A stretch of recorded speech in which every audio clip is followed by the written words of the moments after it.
Hey guys, আসসালামু আলাইকুম। সবাই কেমন আছেন? তো আজকে শর্ট ভিডিওটা হচ্ছে আমি আম্মুকে একটা গিফট উপহার দিব তার জন্মদিনে। পাশে ডাক্তার, তাই আমি আস্তে কথা বলতেছি, শুনতে পারতেছেন কিনা জানি না। তো আম্মুর সাথে আমি আজকে বিকেলে নেমেছি, উনি জানে না যে আমি তার জন্য গিফট অর্ডার করেছি।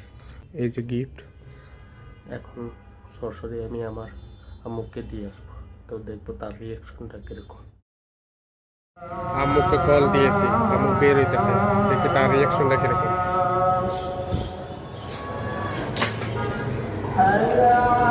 হ্যাপি বার্থডে অগ্রিম।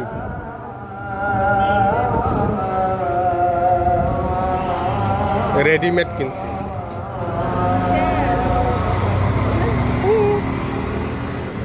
দেখছেন পয়রা, হ্যাঁ খুশি? আপনারা দেখতে পাইতেছেন আম্মু এটা পেয়ে খুব খুশি হয়েছে। কথায় আছে না, ফ্যামিলি এবং মাকে খুশি করলে আল্লাহ খুশি হয়। তো আপনারা এইভাবেই ছোট ছোট জিনিস দিয়ে আপনাদের পরিবারকে খুশি করুন। আর আমি রায়হান বিদায় নিচ্ছি।